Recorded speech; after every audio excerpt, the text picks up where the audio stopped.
This is how silent films are remembered. Physical gags, always good for a laugh. Over in a second.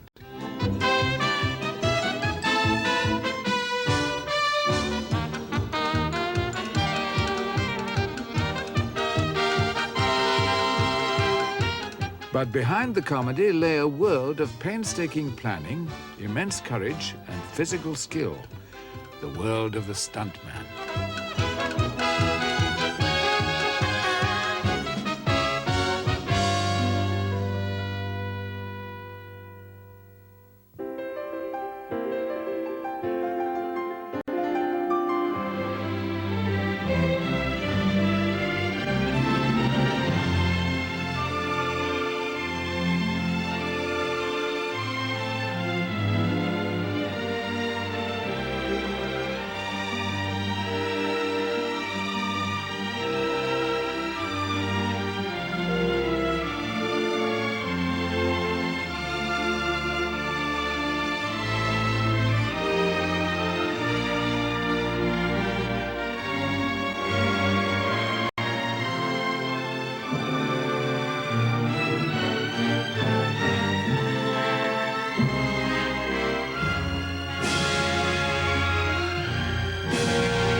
Talking pictures had the benefit of back projection. Actors could ride wild horses in total safety. Okay, cut. 15 minutes for lunch.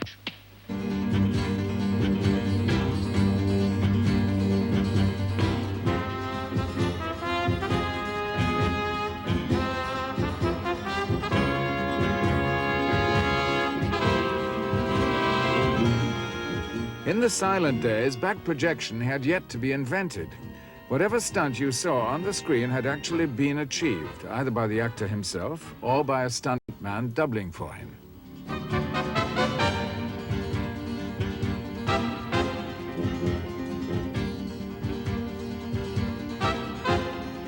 Actor, Monty Banks. Stuntman, Harvey Parry. Monty Banks, Harvey Parry.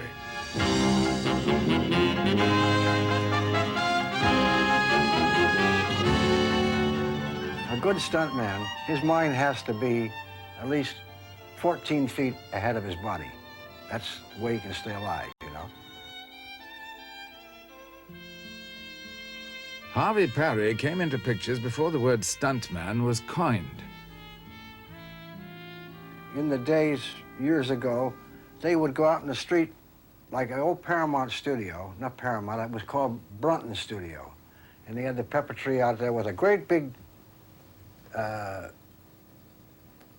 bench that surrounded the tree. And the extras would sit out there and they'd shoot crap and play cards. The casting director or somebody come out and say, anybody want to make $10? They never said, what have we got to do? They said, yeah, I will. All right, so the guy go up there and they maybe jump off this building. So he'd jump, you know.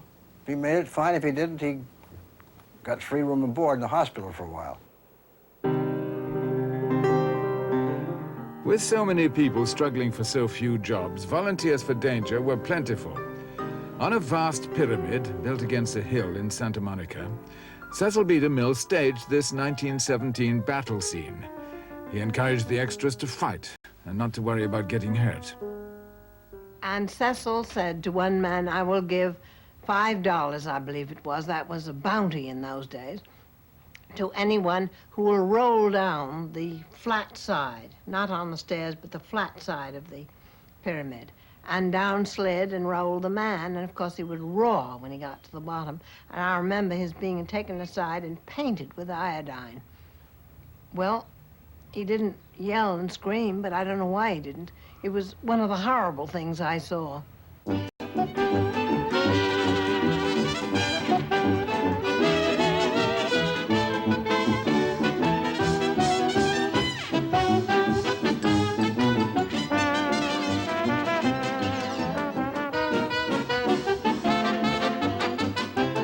Stunting in the silent days was a job with few veterans. But as the industry grew, it became more organized. High dives up to 60 feet were paid at $1 a foot. Upsetting a wagon, $30. Being dragged through the sagebrush, $20 extra.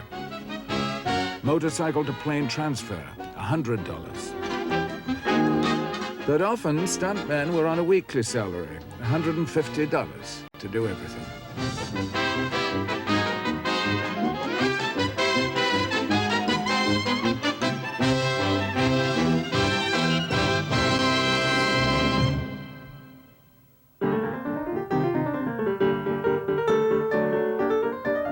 Audiences were hard to satisfy.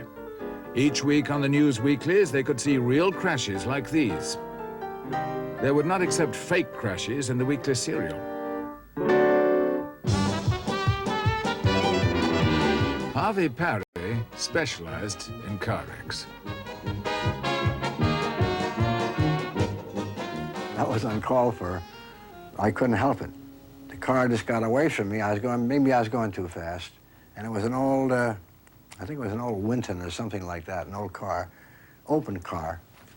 And I got it broadside, and it went over. Instead of going over, boom, and coming back on its wheels, it went over a couple of times and bounced right across the camera. Cameramen had a keen appreciation of the stuntman's skill. Harvey was the greatest guy behind the wheel of a car that I have ever seen. He would go through windows, over cliffs in a car that defied your intelligence to figure out what he was thinking of, how he was going to survive these damn things. Harvey would take the lead, and he would come out of a cloud of smoke into something he'd never seen before and figure it out in midair. He had the guts of a wildcat. In the old days, when they used the Model T Fords, the brakes weren't worth a hoot, you know. And they used to poop out and do a chasing after 2 or 3 little attempts. They used reverse sometimes. We had 3 pedals. You put your foot in reverse, and sometimes that'd break it, and sometimes it'd louse the car up. So to get the skids and spins and whatever you had out of it, like we'd come down hills, and down at the bottom of the hill, they would take grease, soap and water on the street, you know, wet it down, and you come down and turn the wheel and do this, you know. You didn't know what the hell was going to happen.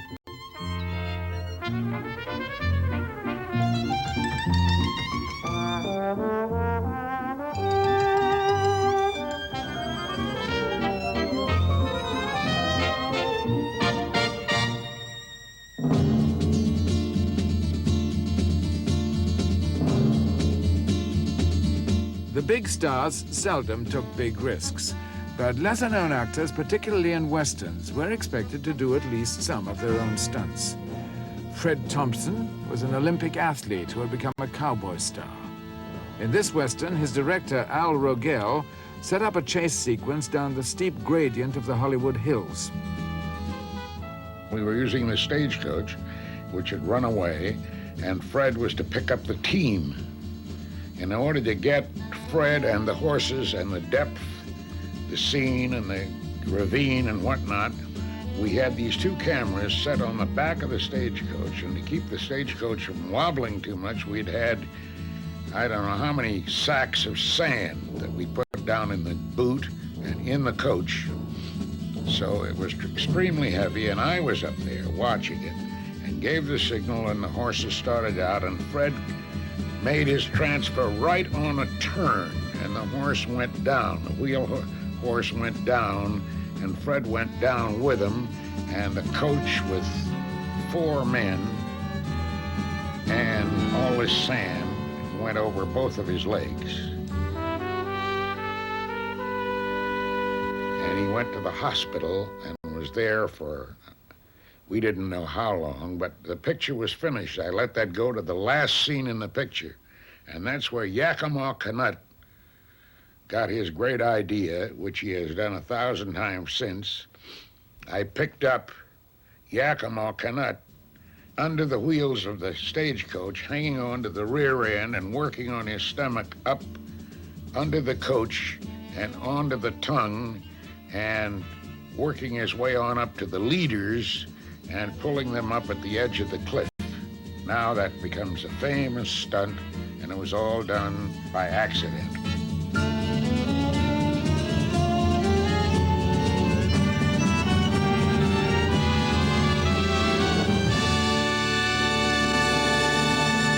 Raised on a ranch, Yakima Canutt won so many rodeo trophies that he was signed for pictures as a cowboy star himself.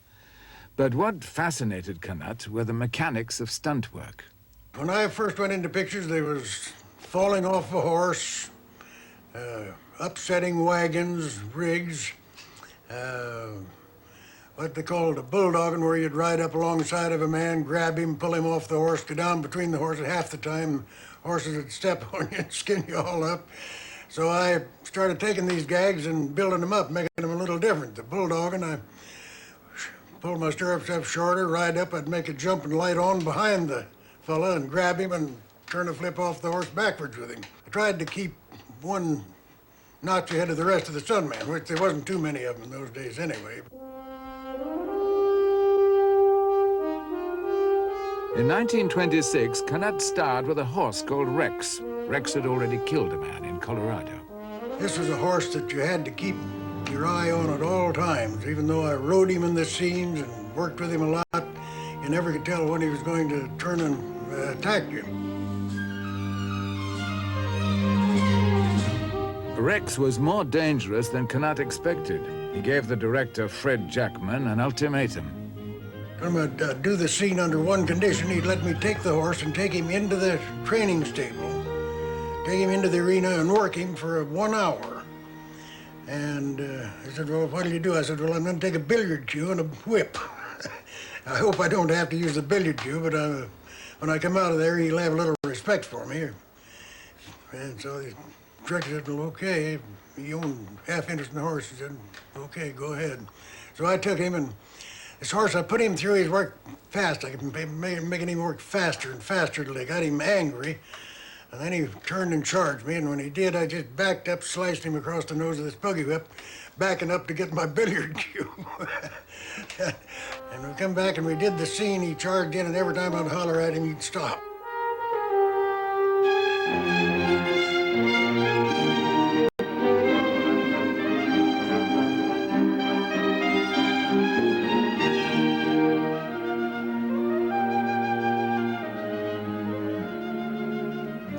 Scenes with him, but he was a kind of an outlaw horse at heart, but he had a kind of a personality too.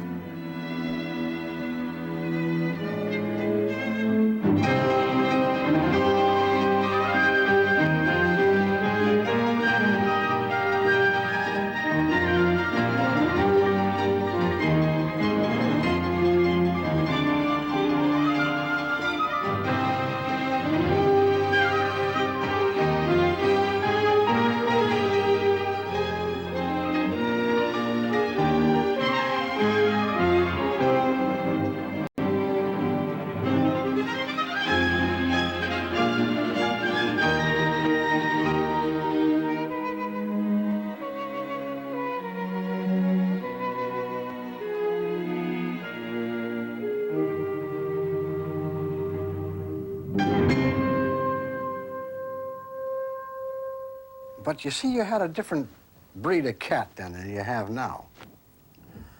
The stuntmen of years ago come out of left field, most of them. The ones that progressed and made good later on and made the business what it is today, most of them came out of circuses, carnivals. They had a vaudeville. They had a background. Richard Talmadge was a vaudeville acrobat who worked later with Douglas Fairbanks. Joe Bonamo, a circus strongman and a professional wrestler. Paul Malvern came from a family of acrobats. As a child, he'd worked on the stage with Chaplin. It was the skill he learned as an acrobat that would save his life when he worked on the 1927 historical picture, Beloved Rogue. I was hired to double Barrymore throughout the whole picture.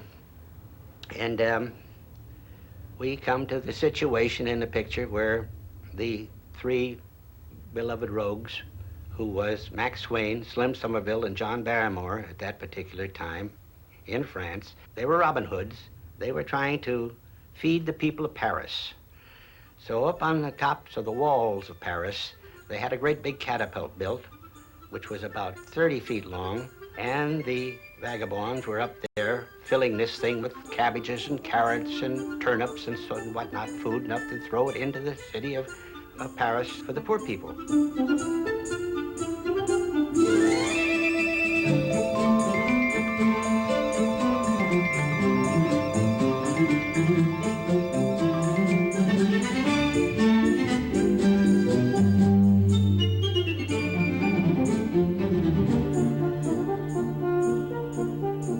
Well, they are drunkards all through the picture, and they flounder around. Barrymore was up in the basket, loading at stuff, and Max Wayne was handing it to Slim Somerville to put the hand up to him, but Slim Somerville goes by and trips the trip, throws it, and throws Barrymore over the city of Paris. He goes through the Bastille windows and lands on a bed and rolls off in front of Marceline Day, who was the leading lady, and that was the sequence of the picture. Of course, in the script, it didn't say how they were going to do it or anything. So I go over there, and here's this great, huge catapult thing, bent quarter, down, pulled down, and I thought, oh my gosh. And out there about 50, 75 feet, they got a net, a 50-foot square net. And they said, all right, Paul, get in here. Alan Crosland was directing the picture.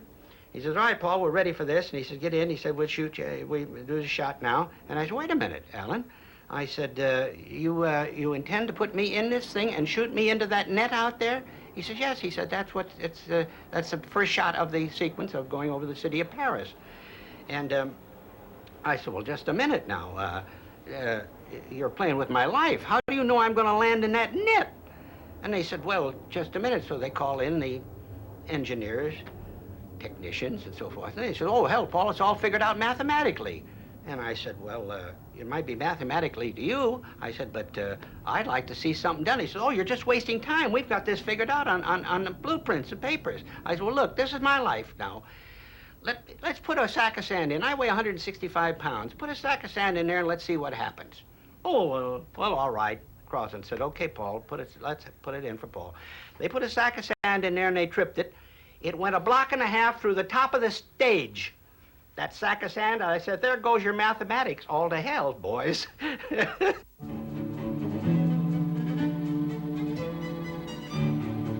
Malvern made them test the stunt repeatedly with sacks of sand until they'd got the range right. Then he did it.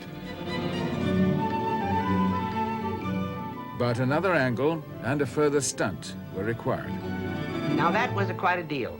I had to do an 80-foot net dive, and it was off the top of a stage, and all the way down the top of the stage, they'd have peaks and the tops of buildings built on a side angle.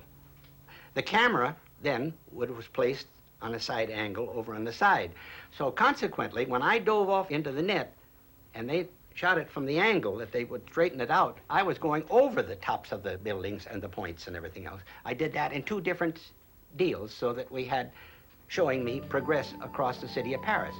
And I got up 15 feet and dove through that. Of course, I had plenty of mattresses on the other side, and dived through the candy window. Now that was the progression of the first catapult over the city in 2 shots, through the outside window. Then they come on the inside and rebuild the candy window, new candy window, and the bed is there.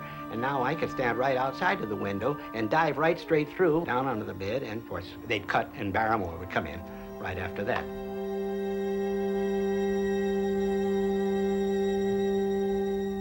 The public had to believe that the stars did their own stunts. With a star like Douglas Fairbanks, they wanted to believe it. The big stars did not do their own stunts. The studios stopped them from doing them because if a star got hurt, it stands to reason everybody was laid off. The show couldn't go on. So it's much easier if they hurt a stuntman than it is to hurt the star. But a lot of them take credit for doing their own stunts, but they absolutely do not do them. Douglas Fairbanks was a special case. The most famous athlete in pictures, he was renowned for doing all his own stunts.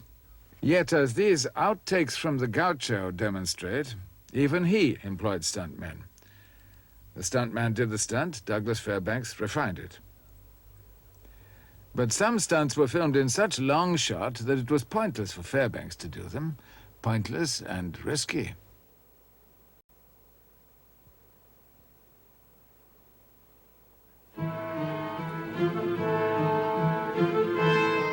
Fairbanks always gave his audiences outstanding value.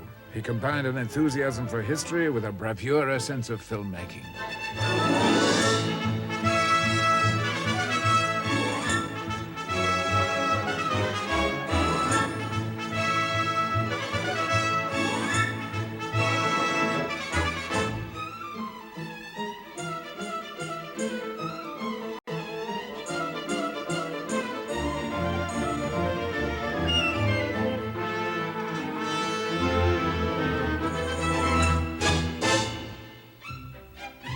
Much of Fairbanks' magic sprang from his sense of self-parody.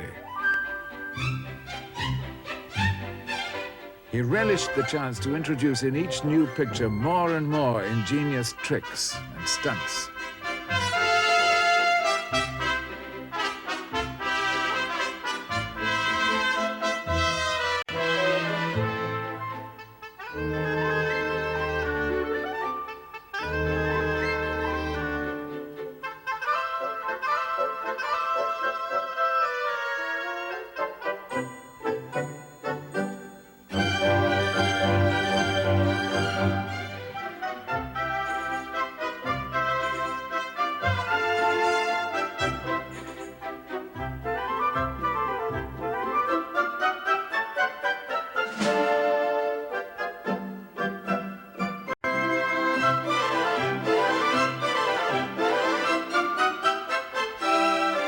Of course, when Doug did any of his stunts, he was essentially graceful.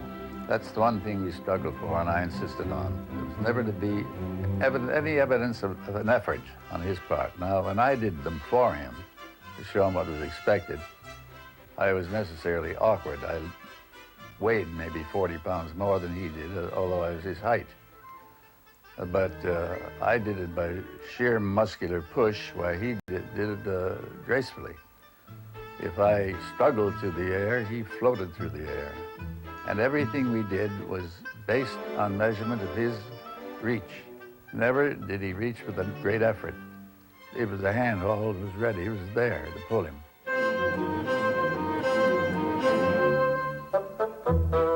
And so when he did these things, it was artistic and based on the fact it was measured.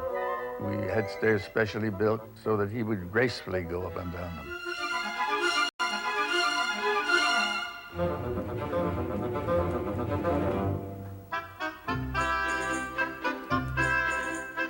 So I make the point, that's what we were after in all the stunts that he did, was grace and agility, like a ballet dancer.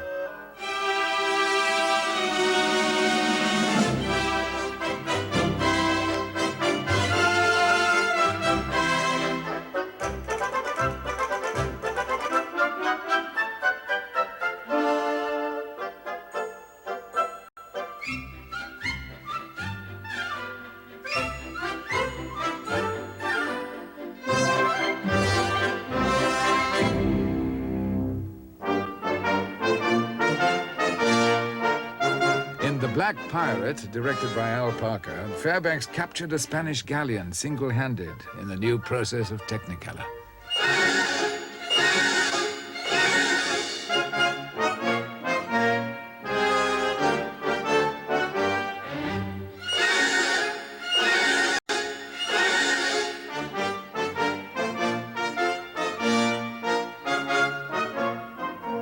The famous one of sliding down the sails, very, very spectacular, was not as difficult to do as it appeared, because if you actually did try to do it, it'd be literally impossible. You cannot stick a knife in a canvas sail and slide down in one hand. I mean, the sail would be too tough, the knife wouldn't cut it, and no one, even the strongest man in the world, couldn't hold on to his own weight and push through the sail. So, in actual fact, my Uncle Robert, who was an engineer, he devised a means of putting the sail on a kind of angle so it wasn't straight up and down. The camera also on an angle so that on the screen it would be looking like that.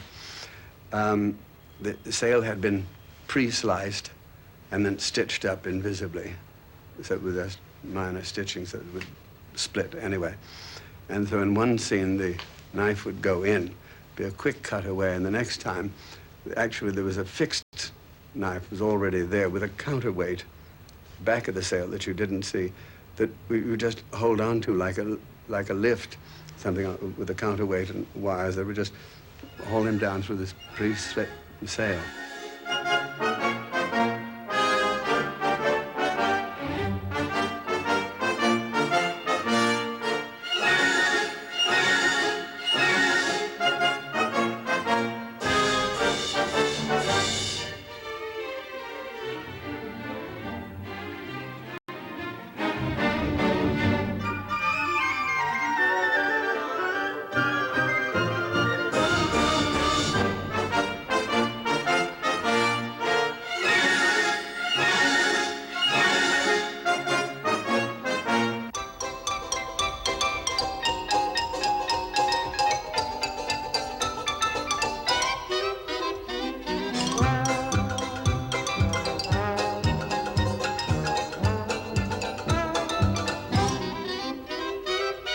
In the stunt-crazy America of the 20s, these men and women are risking their lives for money, for thrills, for the newsreels, to publicize a building, to open a store.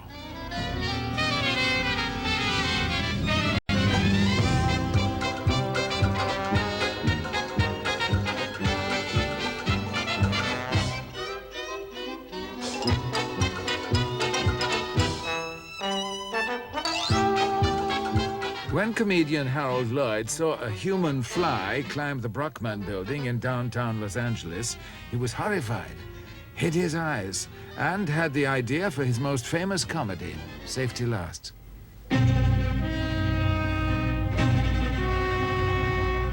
Lloyd played a department store employee facing dismissal who dreams up an idea to save his job and publicize the store. He thinks he's found a professional human fly, but he has to climb the building himself.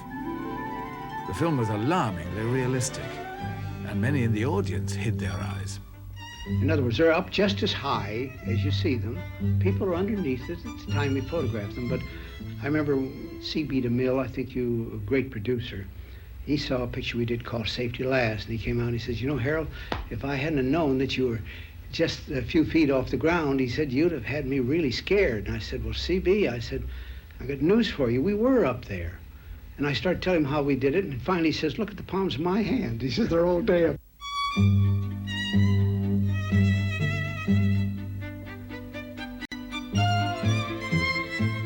The idea that Harold Lloyd climbed the building entirely alone has long been accepted, but he didn't. I doubled Harold, and every precaution that I wanted in climbing the buildings and so forth, anything protection I wanted, I could have. The only one thing I couldn't have was publicity, which was all right with me. I didn't care. What did it mean to me? Nothing. I never mentioned that I doubled Harold Lloyd until Harold passed on. The human fly in this shot is Harvey Parry. This is Harold Lloyd. Lloyd was a capable athlete who achieved a great deal of the climb himself, but he could hardly be exposed to a 100-foot drop. So how was the rest of the climb achieved? Remember, there was no back projection.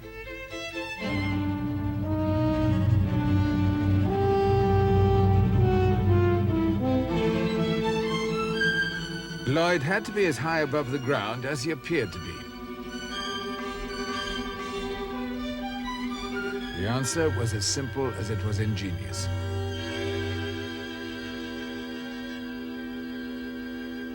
We built a set on top of the 14-story building that would be maybe 2.5 stories in height. Right on the edge, facing in toward the roof of the building. Now, when they photographed it in such an angle that it looked like it was on the opposite side of the street, and you could see all that traffic underneath you. Where if Harold did fall, or I did fall, doing some things that were a little more dangerous that you wouldn't want to do up at 14 stories, we'd only fall maybe 15, 16 feet. and we'd have pads down there in case he did fall. Harold Lloyd, a lot of people didn't know it, only had part of a hand on his right hand that was blown off by a firecracker in a still picture one time. If you ever notice, he'd hang mostly with his left hand because he couldn't hang with the right. Lloyd wore a special glove to conceal his missing fingers, so his disability was never apparent.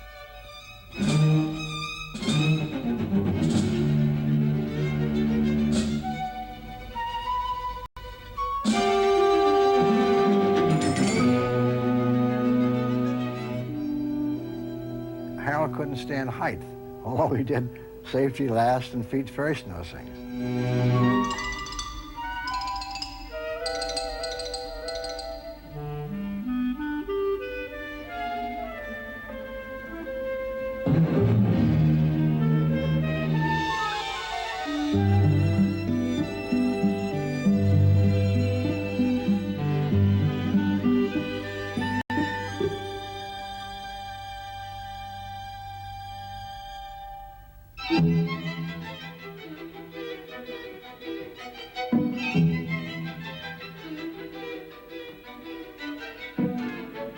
By the mid-1920s, audiences were blasé about stunt work. They imagined it was all perfectly safe. They expected stunts which patently could not be faked, in particular, violent air crashes.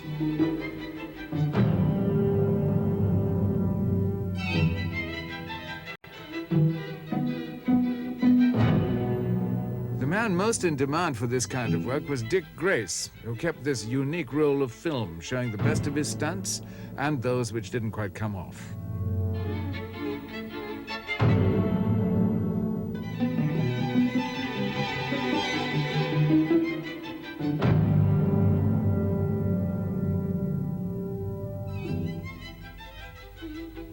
The aviation epic Wings involved the best flyers the Air Corps could produce, yet the stunt work was still entrusted to Dick Grace. It nearly ended his career. Dick could do anything in a flying thing. And in Wings, I'll never forget, he did this tremendous spin into the ground and hit bum on its nose, and the plane turned over just about like that. Didn't go all the way over.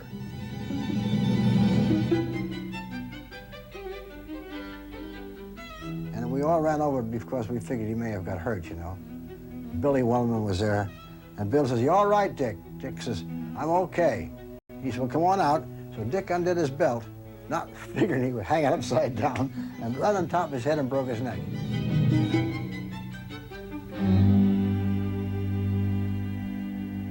Despite his injury, Grace managed to return to stunt flying for the 1928 war film Lilac Time. He was crazy. He was a marvelous stunt flyer. He and there were a group of them who did the stunts on Lilac Time and in the planes, cracking them up. Colleen Moore played an inquisitive French girl on a farm used as an airfield in World War I.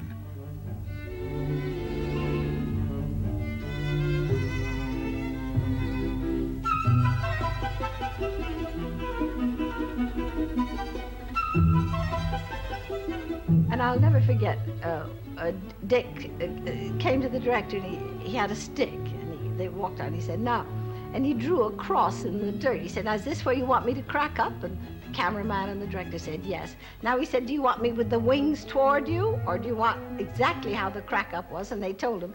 And he took a little saw and he began sawing this plane apart. And then he went up and came down and cracked exactly as he said.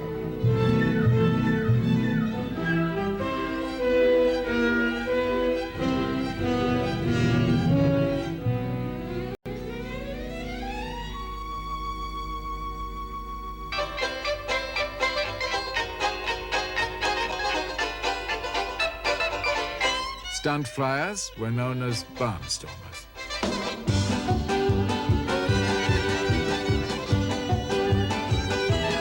The newsreels, always looking for action, were ideal screen tests for the most daring pilots and wing walkers.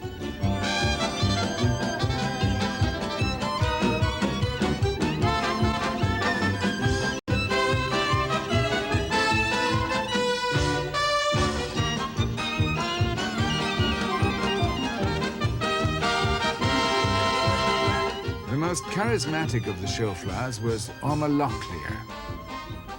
He won his reputation in the Air Corps, climbing out repeatedly onto the wings and even the axles of aircraft in mid-flight. He found such danger exhilarating. In 1919, for the newsreel cameras, he performed a plane-to-plane transfer without a parachute. Locklear was hired for pictures. This Ormer Locklear was a very popular man, very interesting man, very daring young man, and he took all the stars up. And every time he came to the studio, I succeeded very tactfully in avoiding him, you see, because I was scared to death of the guy. I wasn't scared, but I wasn't particularly interested. I was having too much fun on Earth. So he said he stopped me in the hallway and he said, "I know you're Leatrice Joy," and I knew who he was, you know, and I made like I was very weak and about to die, you see, so. He wouldn't think I was too robust to take up there. But anyway, he said, "You know, you're the only star. Now, come on now, let's make a day of it." So I said, "All right." So he said, "Right now." So I said, "All right." So we went out. And this plane, of course, when you see the ones of today, if you can catapult yourself back to a little cracker box, so help me heaven, with 2 single seats, one in the front and one in the rear, you see. And I got in this thing, and we started zooming up like that, you know, and I, as I said, I always controlled myself in a moment like that, and I said, "Now you're in it, now enjoy it, you know, and just be your age, you know." And he made an eminent curve, one of those things like that, you see, and then the reverse of it, and all those kind of things. And I thought I had had enough, you see, so I made some kind of gesture to him, and I did this, meaning, take me down, you know. I was throwing in the sponge and giving up completely because I'd had enough of it. And he did this to me, and I thought, "What's he so happy about taking me down?" And all of a sudden, he zoomed up, and he went into the most daring of any of those stunts, the falling leaf. You go down and down and down till you practically pick buttercups, you see, and then he stops. And he ran to the back of it and he picked me up and he said, "Congratulations, you're the only star with guts, Miss Joy. You're the only one who asked for the falling leaf. Yum, yum, yum, yum."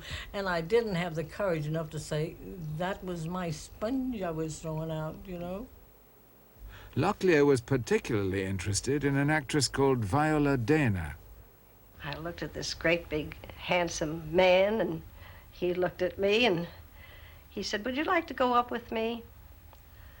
I said, yes, I would. I'd love it. And he had green eyes, too. And I want to tell you, we looked at each other, and up I went with him in one of those old jennies. I afterwards found out, well, that was it. I guess we fell in love immediately.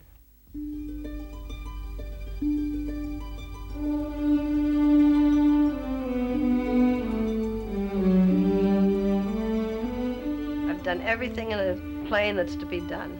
Loops, we did one day, we did something like 25 consecutive loops and spins and barrel rolls, and we'd go under between telegraph poles under the wires and chase our friends down Hollywood Boulevard if we saw them. I'd carry a bunch of old lipsticks and we'd that's how low we'd fly. We'd throw them down, and then you could see them look up and say,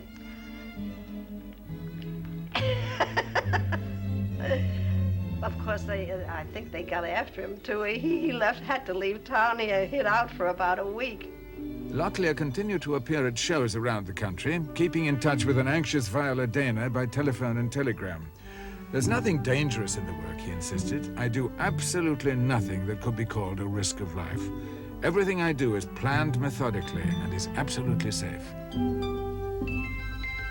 Fox brought him back to Hollywood to star in The Skywayman in 1920. Aerial scenes were photographed at the DeMille Airfield, next to the oil fields. He was making a picture for Fox. They were starring him in it, and he was doing some night flying, tailspin, and he said to the director, he said, "Now, when I get down to the level of the oil wells, take the lights off me, the sunlight arcs. Take those lights off me, and I'll know where I am. I can come out of it." And he went into the tailspin, and they never took the lights off him. And, of course, into an oil sump. I guess there was practically nothing left of him because those jennies, you know, they're very fragile. Somebody picked me up I started to run for the plane, and somebody said, grab her and take her home. And I guess I was just kind of crazy. I couldn't believe what had happened. And when you're young, those things are very shocking. I don't even like to talk about it. Fox rushed the Skywayman into release and announced that a share of the profits would be given to the families of Locklear and his co-pilots.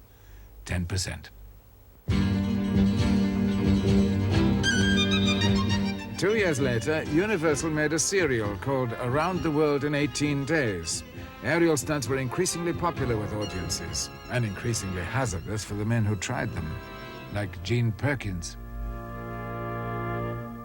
And I was at Universal working with Perkins, and they had an episode in which, at Marshfield, they wanted the Perkins to come across in an airplane and drop down and give the girl who was on the top of the train some documentary papers or so forth. So they had hired some fellow with an old Jenny plane with a rope ladder on it to go out and come around, and I was doubling the girl on top of the train. There was a young pilot carrying passengers at the field, and Leo Nomis was flying for me to do the change, and if you do it right, it looks simple, because you come up behind the train and set the man right down on it. But the pilot has to watch, because there's an air turbulence, and it'll make the plane, you know, if you over-control, it'll wipe back and forth. So this kid didn't know it. He went to Universal and all the studios, and told them that he was a stunt pilot, that he had flown the plane change for me, and so naturally they accepted that. And so they hired him. Well, of course, the fellow went around, circled around the train. Train was doing about, I guess, 45, 50 miles an hour up there by Marshfield. And instead of going behind the train and coming up the back end of the train, he came straight across the side. Now, Perkins, instead of standing in the bottom rung of the rope ladder, he hung. Of course, Gene hadn't been a regular plane changer. He didn't know these things. So when they went to do it, he climbed down on the end of the ladder. And when you do that, you don't hang at the bottom rung, because if they don't get, you have to pull back up again. So what I would do is take 2 holts, you know, and I'd come down, and if he didn't get close enough, I'd come back up and rest my arms. Well, he went down so low that he hit the windows of the train, and they dragged him across the top of the train. And when the plane got over on the other side in a bank to try to get up, his ribs were broken, and he couldn't climb back. And Gene shook his head. He couldn't hang on, and he turned loose and fell in a plowed field. And his legs, bones went through his shoes into the ground, and it looked like he was standing knee-deep in a hole. Then they wanted, later on, in that particular serial, for me to go out here to a semaphore on the railroad tracks and match up the fall. And I said, I don't remember reading anything about this in here. And they said, no, but they said, well, we want to pick it up where Perkins fell and went down. I said, you know, he got killed in that. And they said, yes, you know, we just go ahead and pick it up right here. I said, you don't pick it up with me, because I'm not going to jump off of there and double it and do it for you. And which I didn't do, because I didn't think it was cricket, so to speak.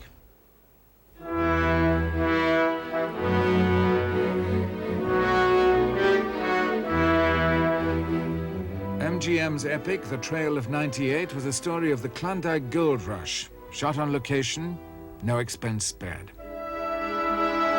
The Trail of '98, made by MGM, was probably one of the most disastrous pictures of that era, because we lost 4 men in one scene, in which we only recovered 2 of the bodies. Stunts were usually planned inch by inch, but natural hazards, such as dangerous rapids, had to be left mainly to chance. They were far beyond the calculated risk. There was 8 stunt men that went up. The 8 of us were in 2 boats. And we were to go in the center of the river, and there was more water pouring through that gorge than pours through the Mississippi River at the highest tide. So up we go. The cameras are all about 7 cameras stretched out down along the river. 2 of them on the tracks following down in those little Ford cars.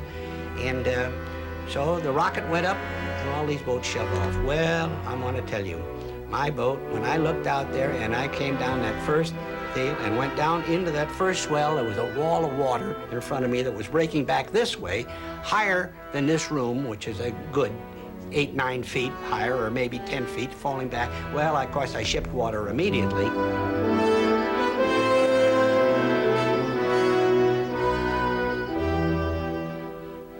We were in the center of the stream, and the waves were like breakers in the surf. And we were going 35 miles an hour because the camera were on a Ford car with flange wheels, and they ran down a railroad track right down the gorge. And they had to go 35 miles an hour to keep even with us. And I had oak sweep oars in there. I had 3 or 4 of them in there. I was on the sweep oar in the back. And to try to hold that boat straight, it got about 1.5 feet to 1 foot of water in it. And I lost control, and those sweep oars would just break. I was just bending them, trying to keep that thing straight. Well, of course, all boats were going over, and men was going out, down, and everything. It was just a catastrophe.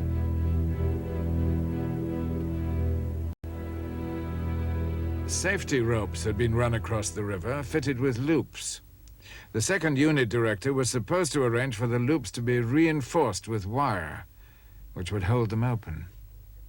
But he didn't. There was no loop in the end. When it done, it just wound up, and it's like a hard twist rope with frozen stick. So the 2 men that grabbed the rope, when they slid on the rope, they slid down to the end of the rope to get the loop because their hands are cold, and they come down and there's nothing but a frozen, twisted rope, and they couldn't hold on from the ice water on their hands, and they had to turn loose. So they tried to start swimming to shore, and one man, he made it. But he made it part way. And the other man, we saw him going right on down the stream, and there's a big boulder size of a small bungalow that the water would hit and spew up over, and he went into that, and it hit and knocked him, and we knew he was dead. And he went on down into the glacier lake. I finally got the boat landed ashore. Not landed, but got out of it and let it go. Then we started searching for help anybody that was stuck. And we found men here and found men there. Well, we searched for 10 days. We finally found 2 of the bodies. But we never did find Red Thompson's body because what happens in that ice water, when the body sinks, the gas doesn't form and they never rise. So we never did find Red's body. So that was the heartbreaking part of it, because I had gotten him the job. I had recommended him because he was a good type for a certain man. And I thought, well, now if I hadn't gotten him the job, he'd have still been here. But that's part of the hazard of the game.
Yes, dear, you know, just different day, just a different day. I wished I could really explain. I wish I could really give what's in here out to you there. the greatness of the old days. They made good pictures too. Pretty good pictures. You know, with a box lunch and a $2 bill and a roll of film. That's what it was. But it was great.